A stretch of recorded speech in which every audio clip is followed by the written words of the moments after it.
This story is from my great-grandfather, who is currently at the ripe old age of 101. He's told this story at family gatherings for years. He's from the city of Yaroslavl in Russia. I guess it was the Soviet Union when he was born there. Being from the USSR, of course he served under the Soviet Union during World War II, then fleeing to the United States a few years after to escape communism. He told me this story again recently. It happened not long after the Battle of Veliki Luki, which wasn't a major battle of the war, but it still ended up in a large amount of Soviet and German bloodshed, as most battles at the time did. It was the evening, and according to my great-grandfather, it was very cold that night, like hellish cold. They were in a small house/building that was one of the few with no damage to it, which made it nice because it was warm. Him and his comrades were celebrating with drinks, songs, laughing, and joking, what you could imagine a celebration would look like. At some point in the evening, two fellow soldiers walked into the building. My great-grandfather and his friend Sergei didn't care for these two. It was apparently because they were loudmouths and were just unpleasant guys. Sergei asked my great-grandfather if he wanted to go out and have a smoke.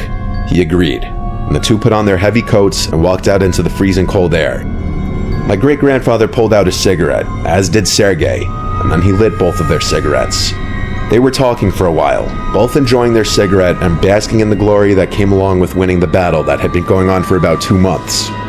After my great-grandfather finished his cigarette, they were both about to go back inside when they heard what sounded like a man scream from the woods in the distance. Fearing that it was the scream from one of their comrades, possibly being attacked by a patrol of pissed-off Germans, they went back inside quickly and grabbed their guns. Because of the fact that there might be armed Germans, they got a bunch more of their fellow soldiers to run into the woods with them. My great-grandpa mentioned that as he got deeper into the woods, he started to get a weird feeling, like dread and fear. When they couldn't hear screaming anymore, my great-grandpa suggested that they all split into duos and search for whoever it was. Sergei went with him, while the others went off in their own duos. After about 2 minutes of walking through the dark, cold woodlands, my great-grandpa said that he could hear faint crying, like someone was in pain. Sergei heard this too, so they walked to where they heard the crying sounds. They started seeing drops of blood in the snow, so they both began to take the situation as more of a threat than they were earlier. It still gives me chills when my great-grandpa tells me this part.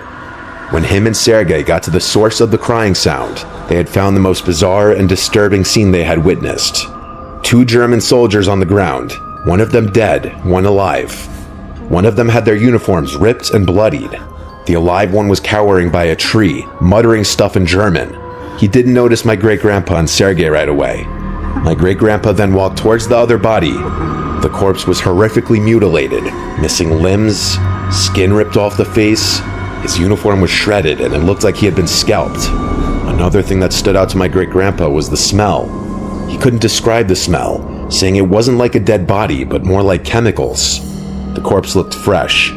Sergei investigated the living soldier, who then, noticing Sergei, jumped back in terror, as if he had been traumatized. He was shouting stuff in German. It was only then that my great-grandpa noticed that his leg had been torn apart and his chest was bloody. He said he could remember that German screaming something like "Das Kolas" or something similar. Sergei pulled out his pistol and put the German out of his misery with a single shot to the head. Almost immediately after this, my great-grandpa described hearing moaning-like noises. And that's when a very tall thing started running in the darkness away from them. Afraid, Sergei and great-grandpa started shooting erratically in the direction of the thing. The other men ran over, but the thing was gone. All of the men were reprimanded when they got back to the village, but a report was sent to the high command. It was never investigated further. My great-grandpa claims that it was the most terrifying experience of his life. It makes him stressed when thinking back on the sight of that mangled German and that thing.